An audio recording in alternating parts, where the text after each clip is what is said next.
ഇന്ന് എങ്ങോട്ടാണ് യാത്ര എന്നല്ലേ? വേറെ എങ്ങോട്ടും അല്ല, ഇന്ന് ഞങ്ങളുടെ അച്ചുവിൻ്റെ മെഹഫിൽ നൈറ്റാണ്. അപ്പോൾ ഞങ്ങൾ അങ്ങോട്ട് പോവുകയാണേ. ഞങ്ങൾ ട്രിവാൻഡ്രത്തും അവർ കൊല്ലത്തുമാണ്. അവർ കൊല്ലത്ത് ചാത്തന്നൂരാണ് അവരുടെ വീട്.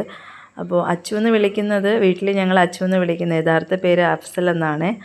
ഞങ്ങൾ ഫാമിലി മെമ്പേഴ്സ് എല്ലാവരും കൂടി ചേർന്ന് നടത്തിയ കുറച്ച് പ്രോഗ്രാംസ്, ഡാൻസ്, പാട്ട്, അങ്ങനെ കുറച്ച് കാര്യങ്ങളൊക്കെയാണ് ഈ വീഡിയോയിൽ ഉൾപ്പെടുത്തിയിട്ടുള്ളത്.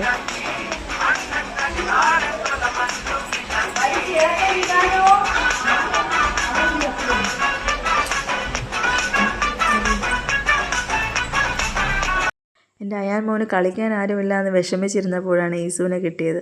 ഈസു എൻ്റെ കസിൻ്റെ മോനാണ്. ഇവരിവിടെ ആറ്റിങ്ങലാണ് താമസിക്കുന്നത്. അപ്പോൾ ഇതുപോലുള്ള ഫംഗ്ഷൻസിൽ മാത്രമേ ഇവർ തമ്മിൽ കാണാറുള്ളൂ. എങ്കിലും കാണുമ്പോൾ നല്ല കമ്പനിയാണ് കേട്ടോ.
ഇത് ഞങ്ങളുടെ അപ്പൂട്ടിയാണേ, എൻ്റെ സിസ്റ്ററിൻ്റെ മോളാണേ.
അടുത്ത വീഡിയോയ്ക്കായി കാത്തിരിക്കുക. അപ്പോൾ വീഡിയോ ഇഷ്ടമായെങ്കിൽ സബ്സ്ക്രൈബ് ചെയ്യൂ, ലൈക്ക് ചെയ്യൂ. Thank you.